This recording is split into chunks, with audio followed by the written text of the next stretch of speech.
Hello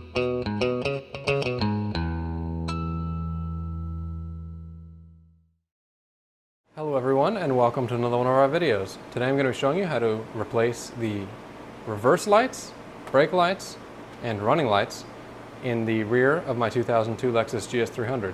So I'm going to be showing you in this video how to replace all of the bulbs that I just spoke about on the outside two taillights, so the ones that are attached to the quarter panel, not the ones that are bolted into the trunk. That'll be a separate video.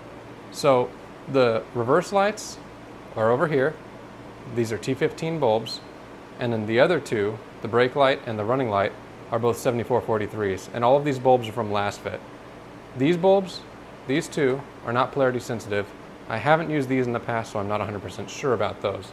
So what I'm going to do is go step over to the back of the car, walk you through the process of how to remove the taillight, which is pretty simple, and Lexus made it really nice to service, and then I'm going to show you how to install these new bulbs. Okay, so now that we're at the back of the car, we're going to start moving the taillight. And the first step in doing that is to remove these two plugs, one here and one here. Those are going to expose two bolts that we need to take out, and on the back side, through the trunk, we're going to need to take off two nuts. Now to pull off these plugs, I like to use a plastic pry tool, something like this, with a nice sharp tip that you can slip into the little access port and pop out the plugs. Since I'm a one-man team today, I'm going to be doing this off camera and then showing you what the end result is. So I'm going to go ahead and pop those plugs out, and then I'm going to move on to show you how to take off the bolts as well as take out the nuts on the inside of the trunk. So I'll be right back with all of that. Okay, now I have the two bolts that I just showed you removed, and now I'm moving on to the two nuts on the inside. And you can see that this is on the driver's side of the car, where we have the fuel door release up here, and we have the first aid kit down here, as long as you still have those two factory items. So these two plugs are what you need to remove in order to access the bolts. You can either use a flat blade screwdriver because they have a slot in them, or I can just turn them with my fingers on my particular vehicle, and they pop out pretty easily. Behind there, in each one of these ports, is a 10mm nut, and what you're going to do is take a deep socket and very carefully remove those. You don't want to drop them, because if you do, you need to remove the trunk liner to retrieve them. So I'm going to go ahead and pull those out, again off camera, and I'm going to pull the taillight out and show you where we're going to go from there. Okay, so once you have the taillight out, this is the view that you're going to have. These two bulbs, this one and this one, are the brake and the running lights, and those two are the same bulb type, the 7443s. And the bulb right down there is the T15 reverse light.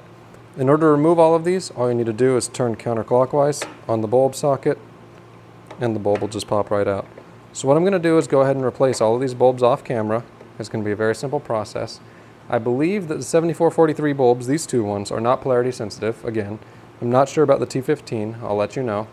So I'm going to go ahead and replace these off camera, and I'll show you a 50-50 shot of what it looks like old versus new. Okay, so as you can see, I have the reverse light installed, the T15 bulb. I have the 7443 bulb installed for the running light / brake light combo. I was not able to get the running light back here installed because the LED bulb's depth is too deep to fit with this taillight design. So I'm going to see if I can find a shallower bulb online, but if not, it's not the end of the world, because the brake light is the main thing I was interested in, along with the reverse light. So just for comparison's sake, I'm going to scoot over here to the other side, and here's what the other side looks like. You can see with the incandescent bulb, it's definitely dimmer, and you can see that this is a lot more yellow. So what I'm going to do is button up the other side and get this side changed over. And that's really the end of the video. It's a pretty simple job.